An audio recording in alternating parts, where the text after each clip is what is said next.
বিয়ের দিন অসুস্থ হয়ে পড়েছিলেন স্বামী, ভর্তি হতে হলো হাসপাতালে।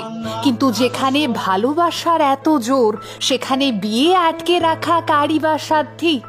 হবু বউ সিদ্ধান্ত নিলেন বিয়ে আজকেই হবে আর হাসপাতালেই হবে। আর তারপর বাকিটা আপনাদের চোখের সামনে।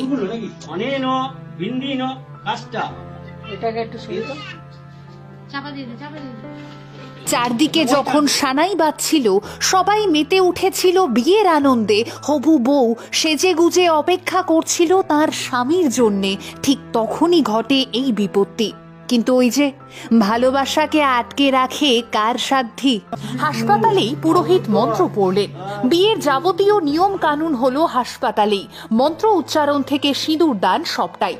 ছেলেটি তখন বেডে শুয়ে, আর মেয়েটি তার 10 বছরের ভালোবাসার পাশে হাতে হাত রেখে দাঁড়িয়ে।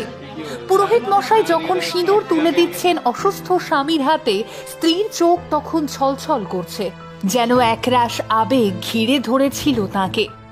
কলকাতার প্রিয়াঙ্কা মান্না আর সায়ন কুমার পালের এই ভালোবাসা, এই লড়াই বুঝিয়ে দিল ভালোবাসার কি অসম্ভব জোর। আমাদের তরফ থেকে ওনাদের সঙ্গে যোগাযোগের চেষ্টা করা হলেও তাদের তরফ থেকে উত্তর পাওয়া যায়নি যদিও।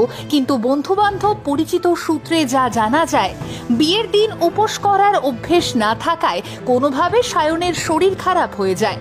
জানা যায় তার ব্লাড প্রেশার অত্যধিক মাত্রায় বাড়তে শুরু করেছিল এবং সে শরীর খারাপ বাড়াবাড়ি পর্যায়ে গেলে তাকে দ্রুত ভর্তি করা হয় হাসপাতালে। স্বভাবতই এমন অবস্থায় ভয়ানক এক চিন্তার বাতাবরণ তৈরি হয় চারপাশে। আর এরই মধ্যে সায়নের 10 বছরের প্রেমিকা প্রিয়াঙ্কা ঠিক করেন তিনি আজই সায়নকে বিয়ে করবেন এবং নার্সিংহোমেই বিয়ে হবে। আর তার এই সিদ্ধান্তে পাশে এসে দাঁড়ায় বাড়ির সকলেই। আর তারপরই নার্সিংহোমে দুহাত এক হয়।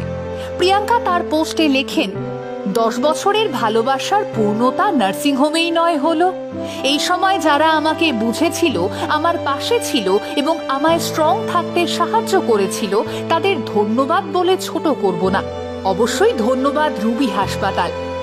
প্রেম ভাঙার এই সমাজে যখন চারপাশে শুধুই বিচ্ছেদ আর বিচ্ছেদ, পাশে থাকার চেয়ে ছেড়ে যাওয়ার মানুষের সংখ্যা যখন আজ অনেক বেশি, আজ যখন মুহূর্তেই বদলে যায় সম্পর্কের সমীকরণগুলো, প্রাক্তন বর্তমানের গোলকধাঁধায় ব্যস্ত যখন এই সমাজ, ঠিক তখনই প্রিয়াঙ্কা সায়নের এই ভালোবাসার গল্প যেন আবারও ভালোবাসতে শেখায়, ভালোবাসায় ভরসা রাখতে শেখায়।